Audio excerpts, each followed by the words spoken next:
Marcos capítulo 8, Evangelho de Marcos capítulo 8, certamente já estudamos este texto, já meditamos sobre ele em várias oportunidades, e eu quero fazê-lo mais uma vez, nesta noite, sob o tema Quem é Jesus para você.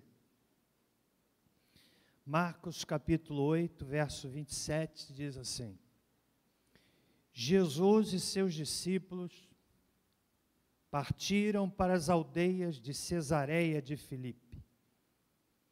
No caminho perguntou-lhes: quem dizem os homens que eu sou? Responderam eles: João Batista, outros, Elias, e ainda outros, um dos profetas.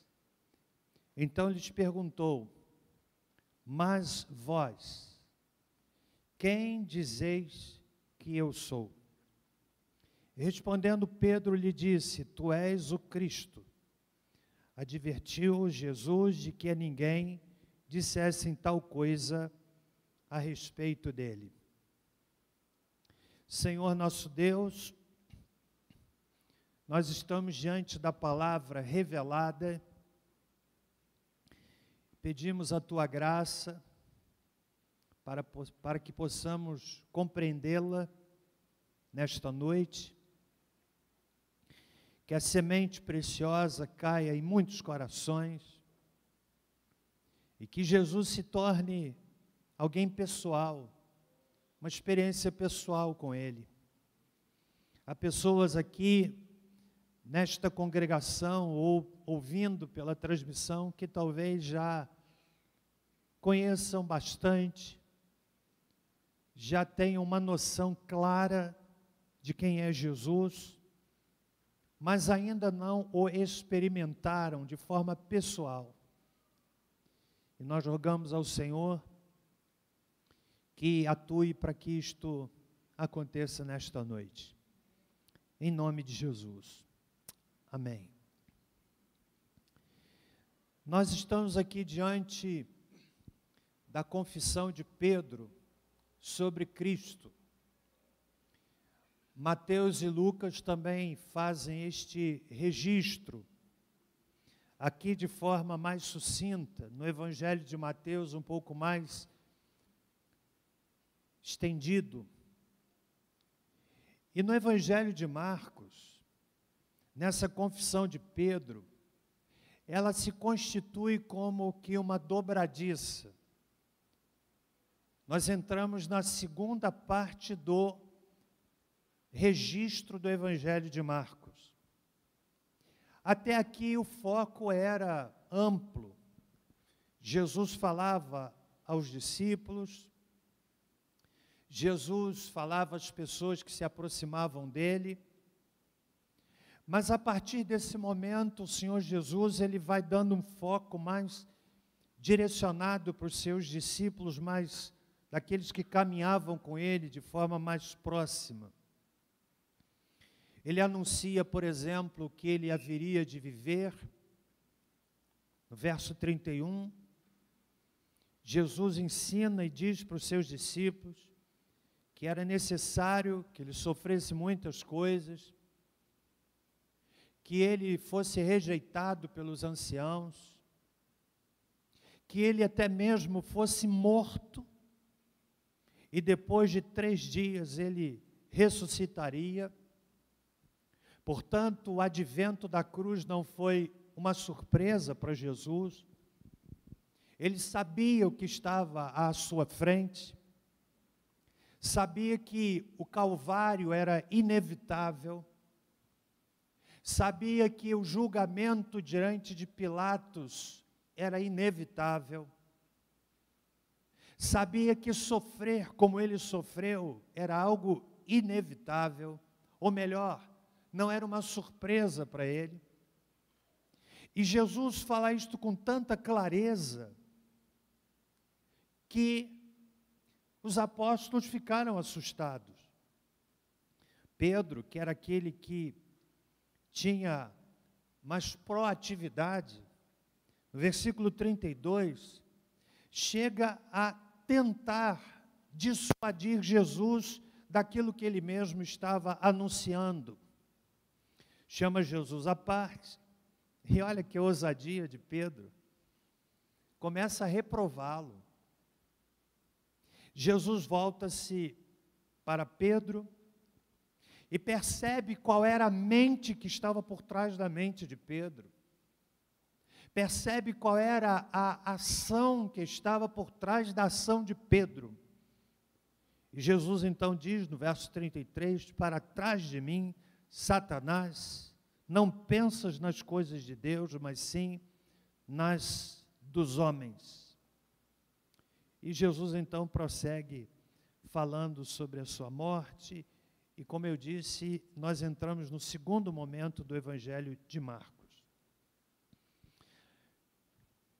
Quero dizer que esta pergunta que o Senhor Jesus faz, talvez seja a pergunta para cuja resposta nós tenhamos a resposta mais importante na vida de uma pessoa.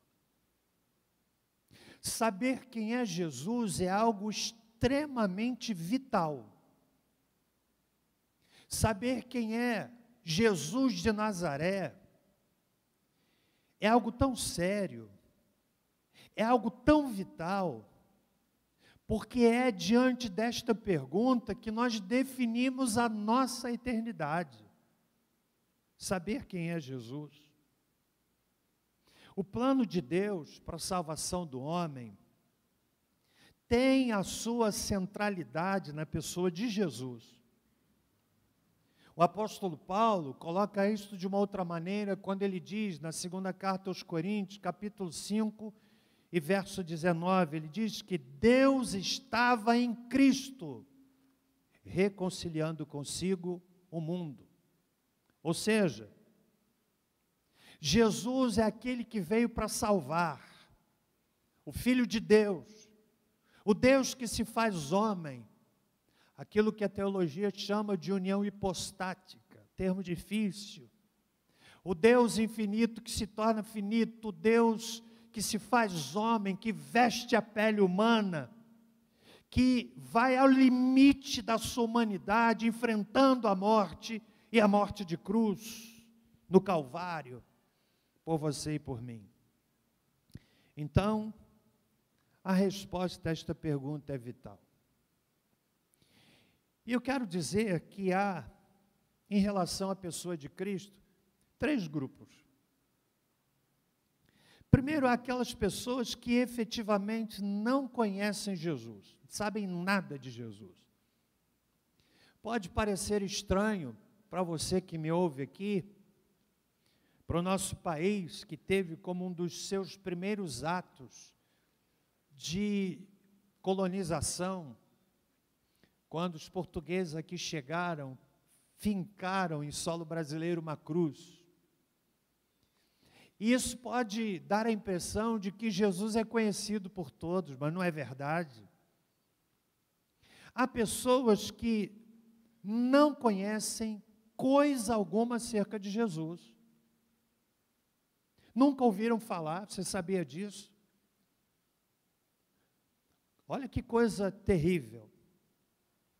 Uma organização cristã fez um levantamento e constatou que mais de 3 bilhões de pessoas no mundo nunca ouviram falar qualquer coisa sobre Jesus.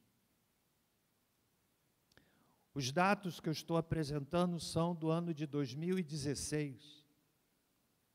E é claro que de lá para cá, esse cenário não mudou. Mais de 3 bilhões, eu disse isto mesmo, bilhões de pessoas, não ouviram qualquer coisa sobre Jesus. Em termos percentuais, esse número é quase metade da população atual do planeta, 42%. nunca ouviram qualquer coisa sobre Jesus. E meus irmãos, para nós que temos igreja, temos banda, louvor, temos igrejas espalhadas em vários lugares. Quando eu saio de casa e venho para cá, eu devo passar em frente ou próximo a pelo menos umas 10 igrejas. E parece que esse cenário de abundância de igreja vai sugando aquilo que nós falamos hoje pela manhã, que é o ID de Jesus. Eu gostaria que você saísse daqui pensando nisto, que mais de 3 bilhões de pessoas no planeta jamais ouviram qualquer coisa sobre Jesus. E é isso que justifica o investimento missionário. É isso que nos encoraja a apoiar os nossos missionários que estão espalhados no mundo. É isso que nos inspira, meus irmãos, na pregação do Evangelho. Porque há pessoas que nunca ouviram qualquer coisa sobre Jesus. Você sabia que mais de 3.000 povos nunca ouviram falar de Jesus? Pastor Rick Warren, juntamente com outro pastor, Francis Chan, se reuniram no ano de 2015 e reuniram líderes evangélicos na tentativa de unir forças para desafiar a igreja ao ardor missionário, porque viram que, naquela época, 3.226 povos étnicos nunca ouviram falar de Jesus. Esse é o maior desafio missionário. Eu oro a Deus para que Ele nos tire da nossa comodidade, do nosso comodismo, que muitas vezes impede de nós vermos a realidade de pessoas que talvez até tenham um conhecimento distante de Cristo, mas não conhecem de fato. É isso que nos inspira, por exemplo, irmãos, a investir nas células. Encorajar pessoas a que sejam apaixonadas por vidas e cuidando delas nas células, nos grupos pequenos. Então, esse é o primeiro grupo. Pessoas que nunca ouviram qualquer coisa sobre Jesus. 3 bilhões. 3 bilhões. Eu não sei como é que você vai digerir esta informação. Se vai conseguir chegar em casa e deitar tranquilo. Mas, sinceramente, a gente não é desafiado do púlpito a trazer palavras que amaldiçoem. Mas bem que Deus poderia tirar o seu sono. E que transformasse a sua insônia em motivo de oração. Por esses 3 bilhões que não ouviram coisa alguma sobre Jesus. Esse é o primeiro grupo. O segundo grupo é o grupo de pessoas que pensam que conhecem Jesus. Eu diria que aqui estão os crentes ou os cristãos nominais, que enfeitam seus carros com símbolos cristãos, que tatuam no seu corpo símbolos cristãos, que mantêm na sua casa uma abundância de símbolos cristãos. São pessoas que não sabem porque creem naquilo que creem. São, na verdade, pessoas que creem numa tradição que receberam sem saberem muito bem o sentido daquilo. Quantas pessoas assim são capazes de um altruísmo tão grande, atendem um apelo de ajuda ao próximo, são capazes até de ofertarem e darem ofertas generosas para uma causa que tem uma bandeira cristã, mas eles mesmos nunca experimentaram Jesus na sua vida. Eu diria, meus irmãos, que este era o caso de muitos no tempo de Jesus. Quem dizem os homens que eu sou? Jesus faz uma pergunta ampla, ou seja, o que é que as pessoas estão dizendo a meu respeito? Ele não estava aqui, evidentemente, com problema de baixa autoestima, não. Jesus sabia qual era a resposta, mas ele queria atingir os seus discípulos. Muitos sabiam de Jesus como sendo, por exemplo, diz aí o verso de número 28, viam nele João Batista. Para muitos, Jesus era João Batista. Ou seja, alguns que entendiam que João Batista era uma transmigração de Jesus. Porque não sabiam que João Batista era contemporâneo de Jesus. Porque há pessoas que acham que conhecem Jesus e são capazes de uma construção tão equivocada da sua fé, porque não conhecem. Não conhecem. Pensam que conhecem, mas não conhecem. Outros diziam, verso de número 28, os discípulos respondem, né, que ele era Elias. Elias era reputado como um dos maiores profetas do Antigo Testamento. Um dos maiores profetas. Foi uma das figuras, ao lado de Enoque, na Bíblia, que não experimentou a morte.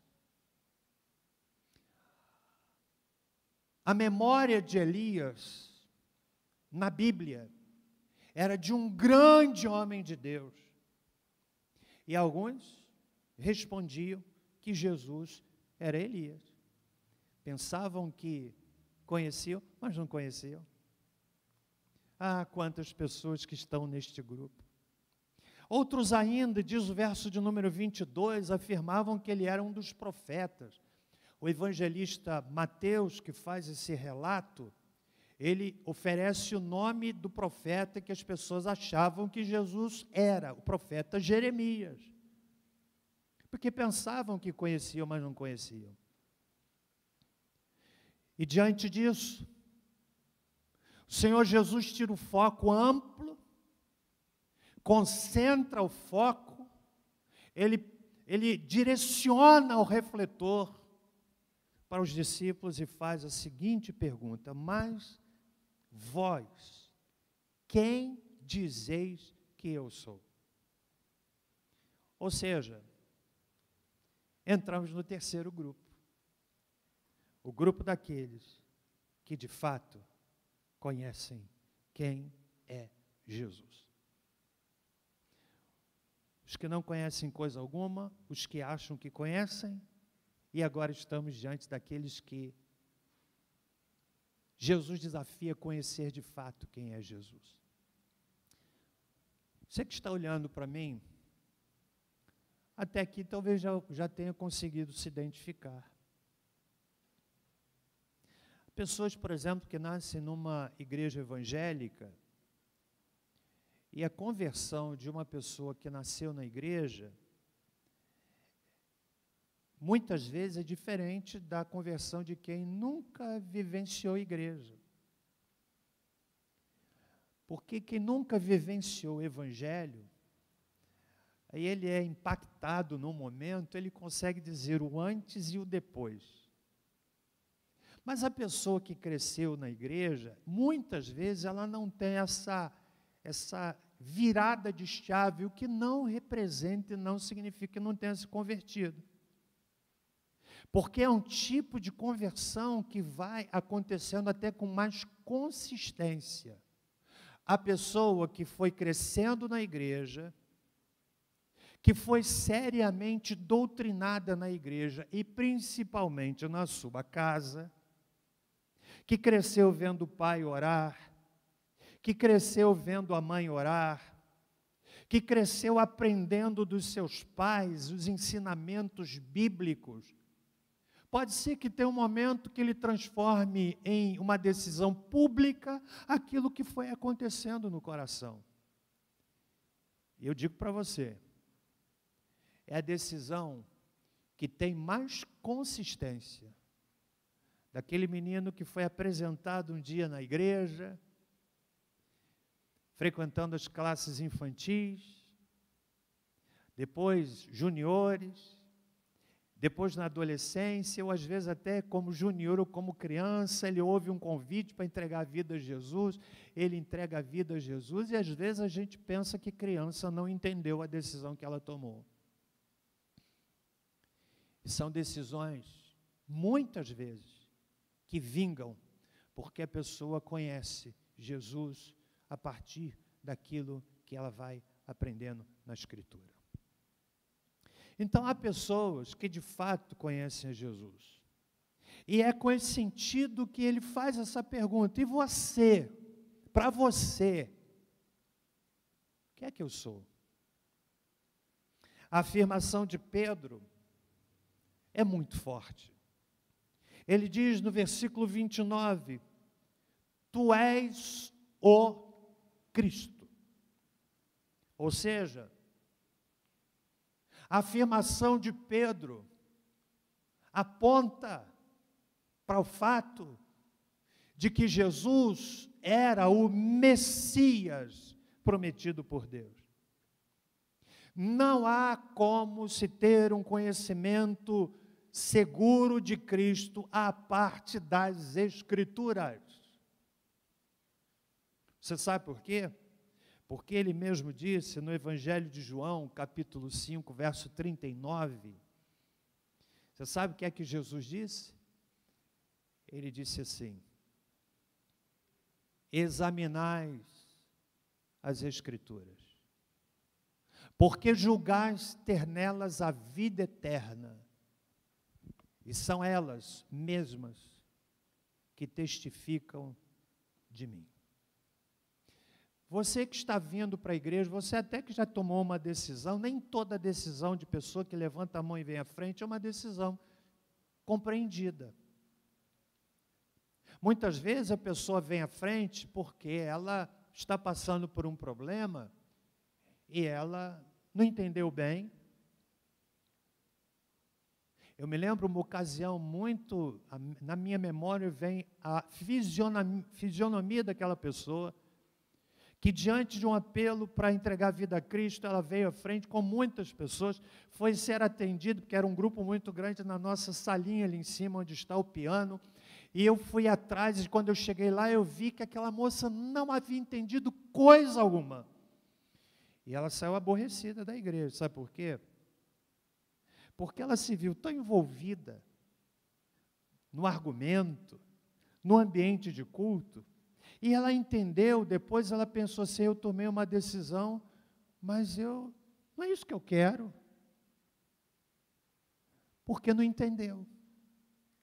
Há pessoas que vêm à frente, e nós fazemos esse convite, com que intenção? Para orar por você, para acompanhar você, para oferecer ajuda, para dizer, olha, a gente quer encorajar você, mas na verdade, ali é um primeiro passo, é verdade que muitos se convertem de verdade. Entram de uma forma e saem de outra, mas o que aprofunda a experiência é a palavra. Por isso que é importante para o crente novo estudar a Bíblia. Alguns que frequentam a classe de batismo até o dia que se batizam e depois não voltam. Não sabem o dano que estão causando para a sua vida espiritual. Não tem base. E vão se tornar aquelas pessoas que acham que conhecem, mas de fato não conhecem. Sobretudo, num país cheio de misticismo, cheio de crendice. Você já me ouviu dizer aqui, hoje não dá mais, não só pela pandemia, mas pelo volume de pessoas, mas quando eu ia ali à frente, eu gostava de fazer isso, cumprimentar os membros da igreja. Era uma prática antiga, nós fazíamos desde o nosso templo pequeno.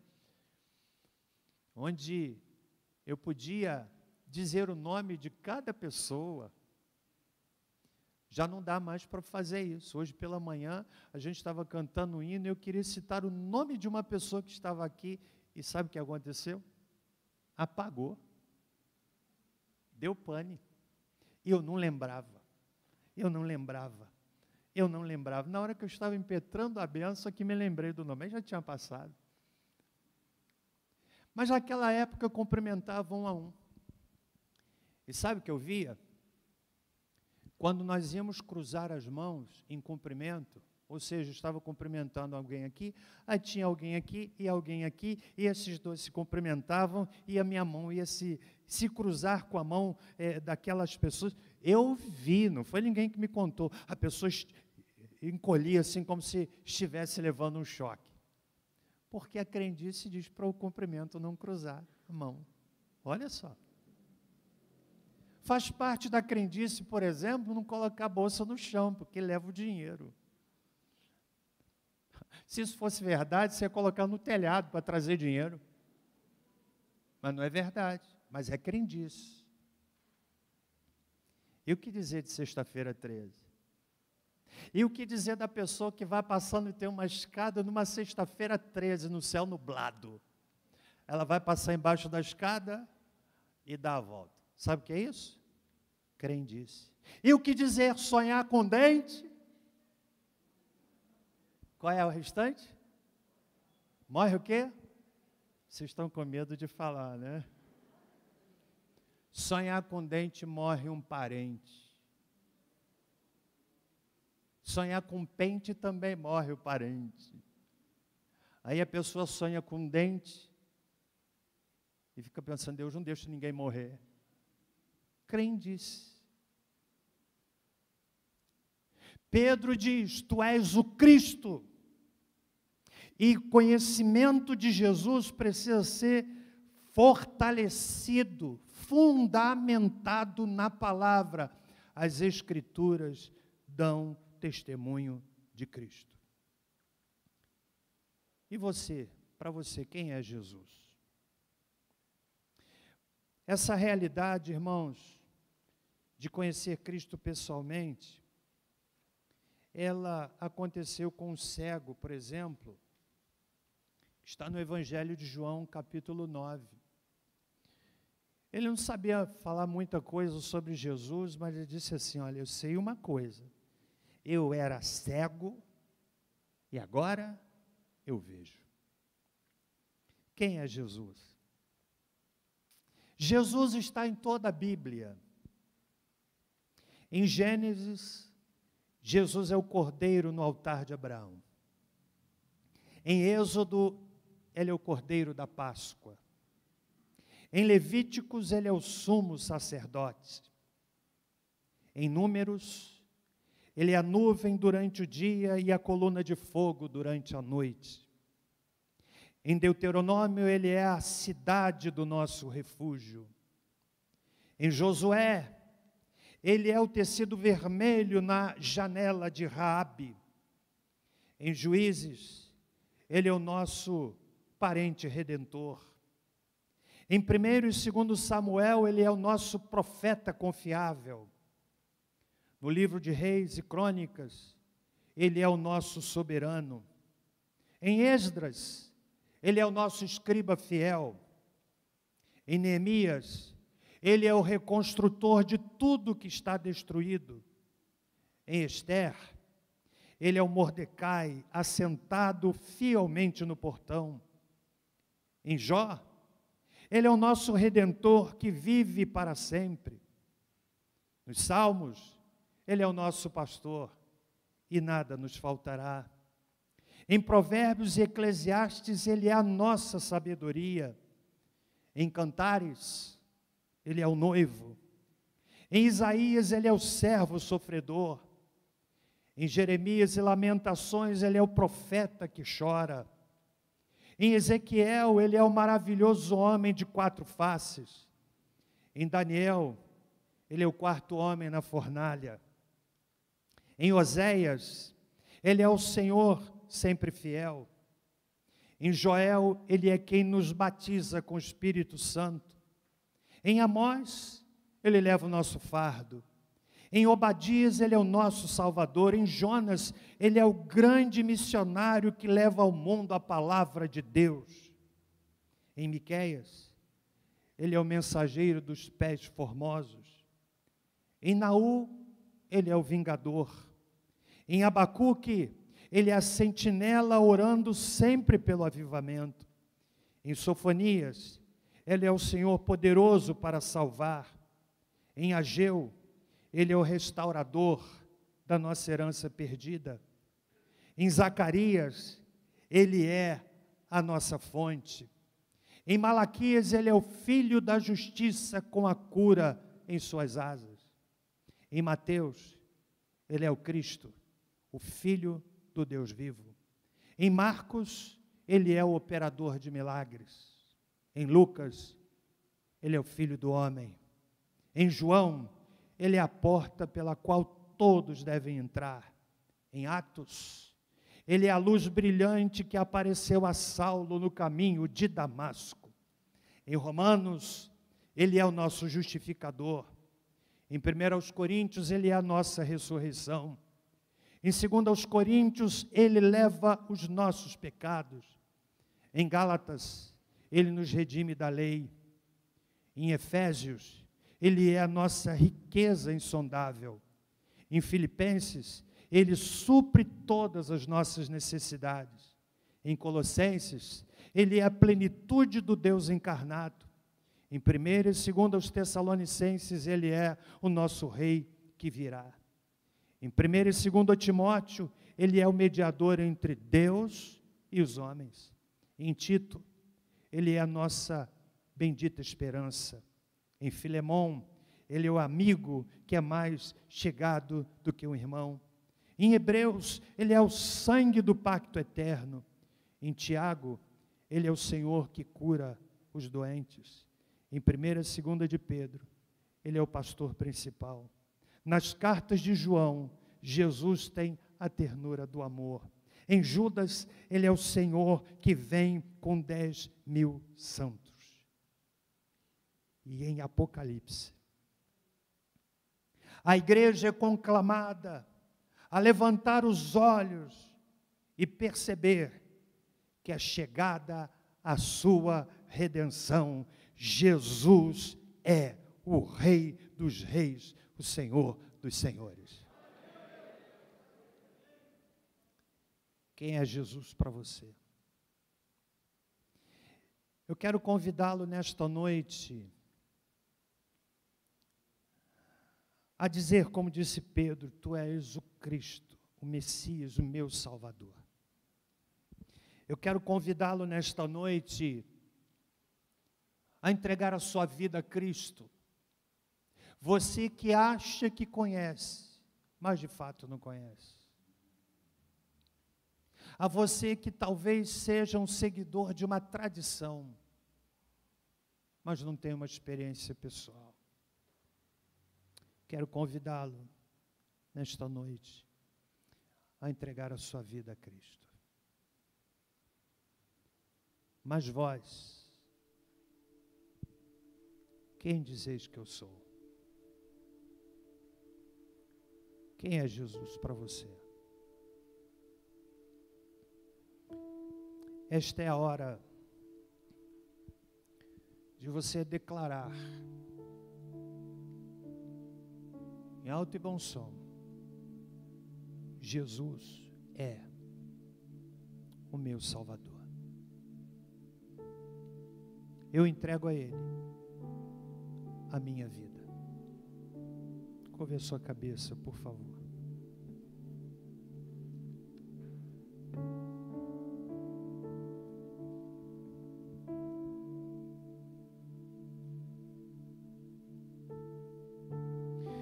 Senhor Deus, querido Pai, que pergunta séria, forte. Quem é Jesus para cada um de nós aqui? Pai, talvez nós tenhamos pessoas aqui ou nos ouvindo pela transmissão que acham que conhecem Jesus, mas nunca tiveram uma experiência pessoal com Ele. E nós oramos pedindo ao Senhor que o Espírito Santo, que é quem faz a obra de convencimento, leve muitos aqui e os que nos ouvem a tomarem uma decisão hoje. Uma decisão que afeta a eternidade, entregando a vida a Cristo, dizendo: Ele é o meu Salvador, Ele é o meu Senhor, Ele é o dono da minha vida. Senhor, eu quero pedir que Tu faças esta obra em muitos corações. Nós vamos convidá-los a que se manifestem para que possamos orar por estas pessoas e que o façam corajosamente. Toda a igreja orando. Quero convidar você que está aqui, você que me ouve e vê pelo canal do YouTube.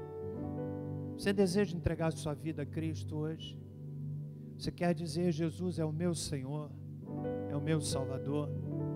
Se houver alguém aqui neste auditório, levante sua mão para que eu possa ver.